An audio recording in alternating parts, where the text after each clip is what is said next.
आज की बोर्ड बैठक में विभिन्न जो हमारे लैंड अलॉटमेंट बजट घोषणाओं के लिए थे, अन्य विभागों को करने थे, उन पे विस्तृत चर्चा हुई और संबंधित विभाग जिन जिन स्थलों पर विजिट करके उनके लिए सहमत थे, वहाँ उनको लैंड अलॉटमेंट करने के लिए सक्षम स्तर पर निर्णय के लिए भेजा जाएगा।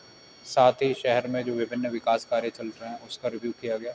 अन्य किस प्रकार से अजमेर शहर को हम और ब्यूटीफाई कर सकते हैं, किस तरह से जो यहाँ के पब्लिक प्लेस हैं, उनका सौंदर्यीकरण कर सकते हैं, उसके बारे में विस्तृत चर्चा हुई। चाहे एंट्री गेट्स बनाना हो या सर्कल्स हो, डिवाइडर्स हो, उसके संबंध में विस्तृत चर्चा हुई और जो ऑनगोइंग वर्क्स हैं उनकी प्रोग्रेस को लेकर चर्चा हुई।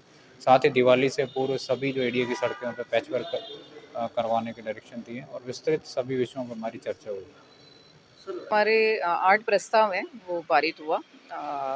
ज़्यादातर मैक्सिमम हमारे बजट डिक्लेरेशन का लैंड आवंटन के संबंधित है। उसके अलावा हमारे एक छात्रावास में हमारे रेसिडेंशियल कॉलोनी है, उसका भी आज हम अनुमोदन करवाया गया। उस कॉलोनी में हमारे 6.5 हेक्टेयर का भूमि है, वो एडीए के स्वामित्व भूमि है। उसमें हमने लेआउट अनुमोदित किया गया था अगस्त मंथ में, उसको अभी हम बोर्ड में अप्रूवल कराया गया। पत्रकारों के जो क्या बोलते हैं प्लॉट की भी उसमें हमने कमेटी बना दिया गया, हमारे डीसी लेवल पे कमेटी जांच कर रहे हैं एप्लीकेशंस को। एक बार उसका पूरे परीक्षण होने के बाद हम आगे कार्रवाई करेंगे, बिल्कुल जल्दी कराएंगे। आज की बोर्ड बैठक में विभिन्न जो हमारे लैंड अलॉटमेंट बजट घोषणाओं के लिए थे, अन्य विभागों को करने थे, उन पे विस्तृत चर्चा हुई और संबंधित विभाग जिन जिन स्थलों पर विजिट करके उनके लिए सहमत थे, वहाँ उनको लैंड अलॉटमेंट करने के लिए सक्षम स्तर पर निर्णय के लिए भेजा जाएगा।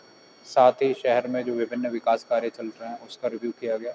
अन्य किस प्रकार से अजमेर शहर को हम और ब्यूटीफाई कर सकते हैं, किस तरह से जो यहाँ के पब्लिक प्लेस हैं, उनका सौंदर्यीकरण कर सकते हैं, उसके बारे में विस्तृत चर्चा हुई। चाहे एंट्री गेट्स बनाना हो या सर्कल्स हो, डिवाइडर्स हो, उसके संबंध में विस्तृत चर्चा हुई और जो ऑनगोइंग वर्क्स हैं उनकी प्रोग्रेस को लेकर चर्चा हुई। साथ ही दिवाली से पूर्व सभी जो एरिया की सड़कों पर पैच वर्क करवाने के डायरेक्शन दिए और विस्तृत सभी विषयों पर हमारी चर्चा हुई।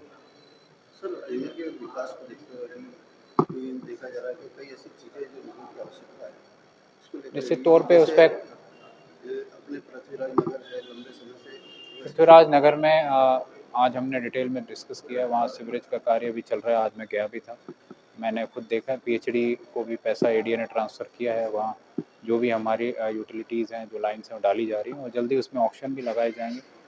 विकास कार्य करवाने के लिए जो पैसे की आवश्यकता है, उसको देखते हुए विभिन्न योजनाएं हैं वो भी विकसित की जा रही हैं और लगातार एडीए के द्वारा ऑक्शन भी किए जा रहे हैं। मेरा आपके माध्यम से सभी लोगों से आग्रह है कि ऑक्शन में अधिक से अधिक पार्टिसिपेट करें। ई ऑक्शन हमारा होता है और हम लगातार उसकी पब्लिसिटी भी कर रहे हैं। सर, ये लोहागढ़ में जो आवासीय योजना आपकी है, आज जिस पर चर्चा की गई, क्या रहेगा सर, किस तरह से? निश्चित तौर पे जो एडीए अपने जो भी सरकार यूडीएच के नॉर्म्स है उसके अकॉर्डिंग लगातार नई योजनाएं डेवलप करता है और उसी क्रम में हम लगातार देखते हैं कि जो भी एरिया की ज़मीन है, किस तरह से हम लोगों को अधिक उस पर सुविधाएँ दें, उसके लिए हम कॉलोनी डेवलप करते हैं। इस बारे में जानकारी कमिश्नर मैडम दे पाएंगे। आज आपने एक निरीक्षण भी किया था, उसकी वो स्मार्ट सिटी के वर्क्स का निरीक्षण था, जिसमें सीवरेज के जो भी कार्य चल रहे हैं, उसमें दिवाली से पूर्व जो भी इन्होंने जहाँ भी लाइन डालनी है उसको क्लोज़ करें और उसमें कहीं भी गड्ढे नहीं हों और उसको मोटरेबल बनाएँ, उसके संबंध में उनको डायरेक्शन दें।